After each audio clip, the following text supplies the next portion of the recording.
Bonjour, dans cette vidéo, nous corrigerons le deuxième exercice de la quatrième série d'Algèbre 2. Dans cet exercice, on cherche à étudier la nature des séries de termes généraux UN.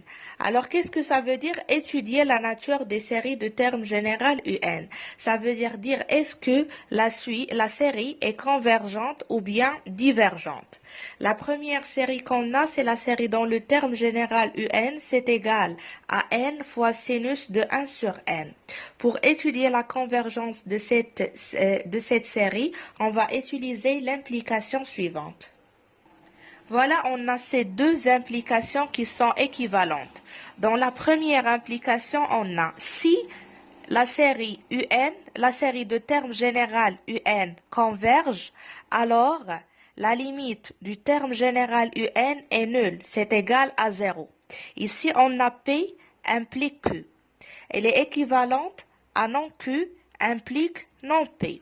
Donc non Q, c'est-à-dire que la limite de UN différente de 0. Non P, ça veut dire que la série diverge. Alors ici, on a si la limite de UN est différente de 0, alors la série diverge. Donc ici, on va appliquer cette implication, c'est-à-dire on va calculer la limite de UN. Si on trouve que la limite de UN différente de 0, on va déduire que la série de termes général UN diverge. Mais je mentionne que si on trouve que la limite de UN est égale à 0, on ne peut pas déduire que la série converge ou bien diverge. Il faut utiliser une autre méthode pour prouver la convergence ou bien la divergence de la série. Alors on commence par calculer la limite de UN. La limite de UN, c'est égal à la limite de n fois sinus de 1 sur n. C'est égal à la limite de sinus de 1 sur n sur 1 sur n. Normalement, on sait que la limite de sinus de x sur x, c'est égal à 1. Alors ici, on a sinus de 1 sur n. Lorsque n tend vers l'infini, le 1 sur l'infini, c'est 0. Alors ici, dans le rappel, on a le x, le même x dans le dénominateur et ce x tend vers 0. Ici, on a 1 sur n, pour nous, c'est le x. Pourquoi? Parce que lorsque n tend vers plus l'infini, 1 sur n qui est le x tend vers 0. Donc, on peut appliquer le fait que sinus de x qui est 1 sur x qui est 1 sur n, c'est égal à 1. 1 différent de 0. Donc, on peut déduire que la série diverge. Pour la deuxième série de termes général UN égale à n à la puissance n sur 2 à la puissance n, on va calculer aussi la limite de UN. Mais ici, je note que normalement, on sait très bien que a à la puissance x, c'est égal à l'exponentielle de x fois ln de a. Donc ici, la limite de UN est égale à la limite de n à la puissance n sur 2 à la puissance n. Et le n à la puissance n, c'est égal à l'exponentielle de n ln de n. Et 2 à la puissance n, c'est égal à l'exponentielle de n ln de 2. Donc la limite, on sait très bien que l'exponentielle de a sur l'exponentielle de b, c'est égal à l'exponentielle de a moins b. Et on factorise par n, on obtient la limite de l'exponentielle de n facteur de ln de n moins ln de 2. Et ln de a moins ln de b, c'est égal à ln de a sur b. Donc c'est égal à la limite de l'exponentielle de n fois ln de n sur 2. Le n sur 2 tend vers plus l'infini. Le ln au voisinage de plus l'infini, c'est plus l'infini. Multiplié par plus l'infini, ça nous donne plus l'infini. Et la limite de l'exponentielle au voisinage de plus l'infini, c'est plus l'infini. Comme plus l'infini est différente de 0, on peut déduire que la série de termes général UN diverge.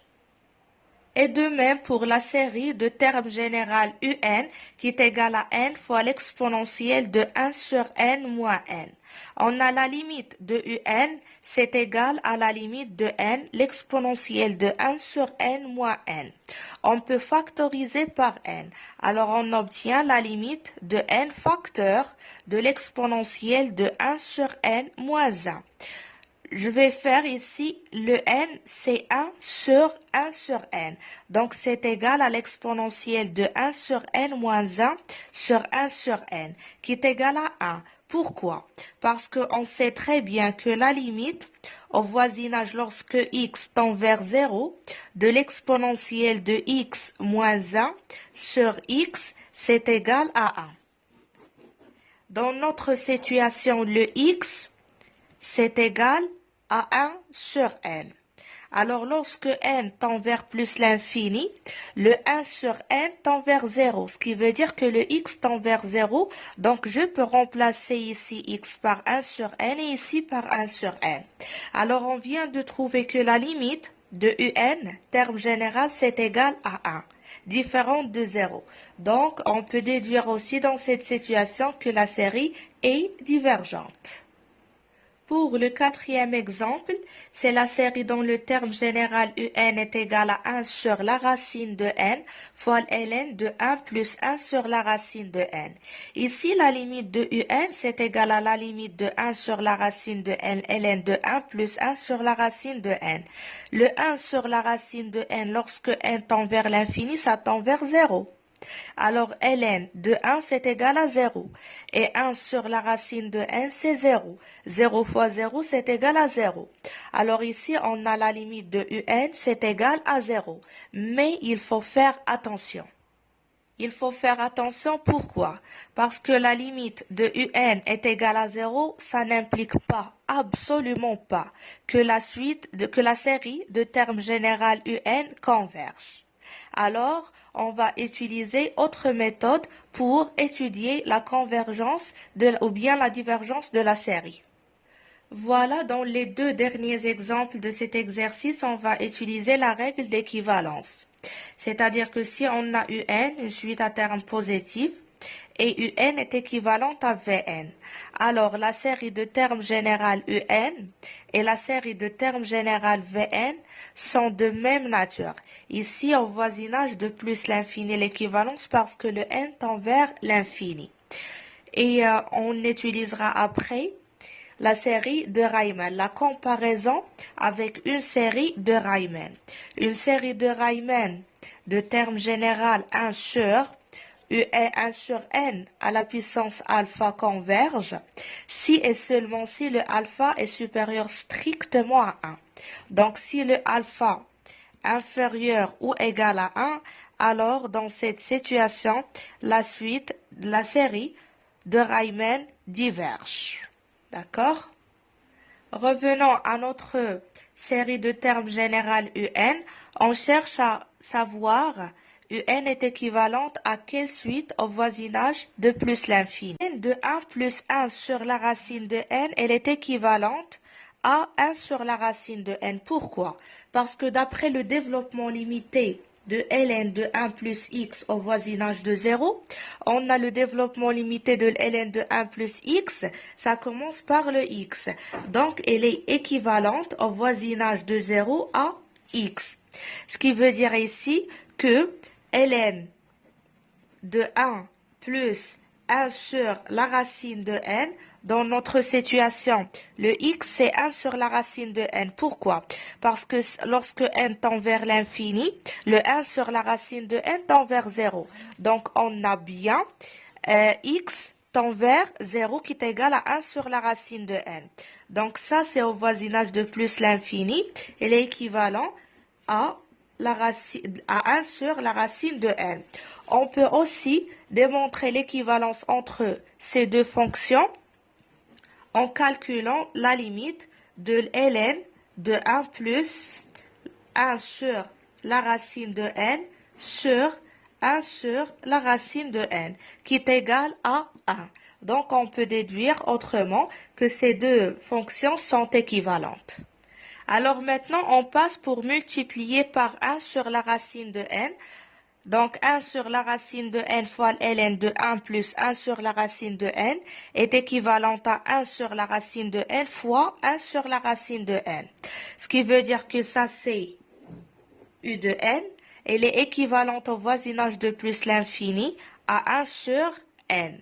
Maintenant, on appliquera le critère de Riemann pour démontrer la convergence ou bien la divergence de cette série de termes généraux un. D'après la règle d'équivalence, on a la série de termes généraux un et la série de termes généraux 1 sur n sont de même nature. On a ici pour alpha égale 1 parce qu'on a n à la puissance 1, la série de Riemann de termes généraux 1 sur n diverge. Parce qu'on a dit que la série de Riemann converge si et seulement si le alpha est supérieur strictement à 1. Alors, par équivalence, la série de termes généraux un que nous avons diverge. On est arrivé maintenant au dernier exemple, la série de termes généraux un qui est égale à 1 moins cosinus de 1 sur n. On a la limite de un, c'est égal à la limite de 1 moins cosinus de 1 sur n. Cosinus de 1 sur n, le 1 sur n, lorsque n tend vers plus l'infini, ça tend vers 0. Et le cos de 0, c'est égal à 1. Donc 1 moins 1, ça nous donnera 0. Alors, on ne peut pas déduire la convergence ou bien la divergence à partir de cette égalité. Alors, on va utiliser l'équivalence entre un et une autre suite. On sait très bien que la limite, lorsque x tend vers 0, de 1 moins cos de x sur x carré sur 2, c'est égal à 1. Et par suite, la limite aussi de 1 moins le cosinus lorsque n tend vers l'infini, je remplace le x par 1 sur n. Ici, on prend x est égal à 1 sur n. Lorsque n tend vers l'infini, voilà, n tend vers l'infini, le x tend vers 0. Donc, je remplace ici la limite de 1 moins le cosinus de 1 sur n demi fois 1 sur n au carré, c'est-à-dire x carré, c'est égal à 1. Alors, 1 un qui est égal à 1 moins cosinus de 1 sur n est équivalente au voisinage de plus l'infini à 1 demi fois 1 sur n le tout au carré. Voilà, 1 moins le cosinus de 1 sur n est équivalent à 1 demi fois 1 sur n carré. Alors, pour savoir la nature de cette série, de la série de termes généraux un qui est égal à 1 moins le cos de 1 sur n, on doit tout simplement savoir la nature de la série de termes généraux 1 sur n carré en utilisant Riemann. D'après la règle de convergence, la série de termes généraux un est de même nature que la série de termes généraux 1 sur n carré. Et on a la série de termes généraux 1 sur n carré converge. Pourquoi? Parce que le alpha que nous avons ici, c'est égal à 2, supérieur strictement à 1. Donc, la série est convergente. Et comme ça, on arrive à la fin de cet exercice.